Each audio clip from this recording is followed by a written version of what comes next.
que é política? A política está presente em tudo e em todos os lugares. Aristóteles falou que o homem é um animal político. Ele queria dizer que os seres humanos não nasceram para viver isolados, mas sim em grupos. E é da convivência uns com os outros que nasce a política. A palavra vem do grego e, na sua origem, fazia referência a tudo que dizia respeito à cidade.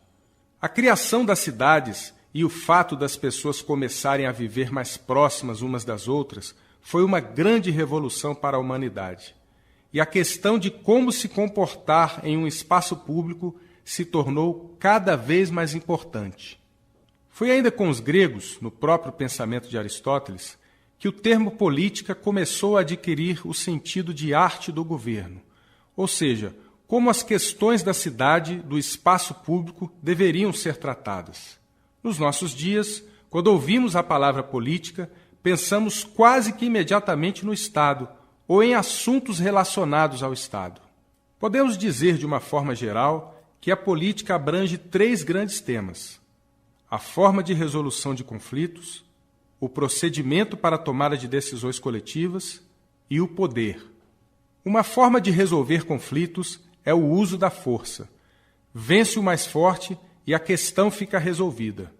Essa é a realidade no mundo animal, por exemplo.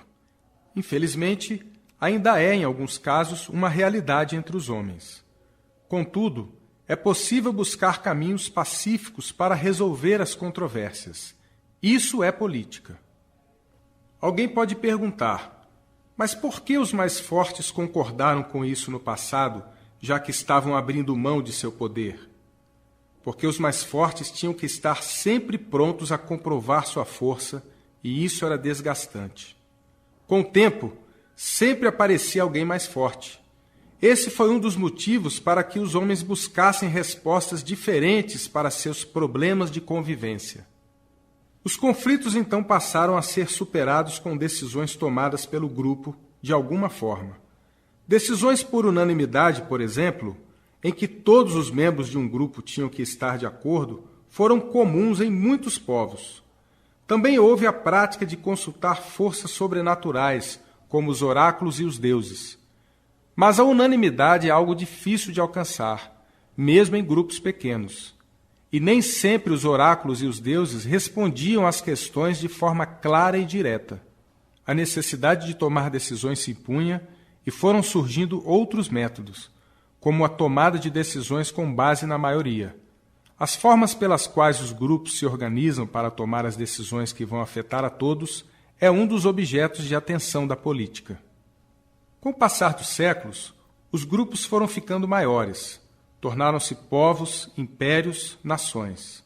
Era preciso que existissem pessoas tomando decisões em tempo integral, uma vez que era inviável manter o grupo inteiro reunido o tempo todo. Quem seriam essas pessoas e como elas seriam escolhidas? Enfim, quem teria o direito de exercer o poder sobre os outros? Esse é o terceiro grande tema da política. Como vimos, política está diretamente relacionada à convivência, o viver juntos. Como resolvemos os conflitos e as diferenças de opinião? Como lidamos com a necessidade de tomar decisões para o grupo e quais os métodos que usamos para tanto?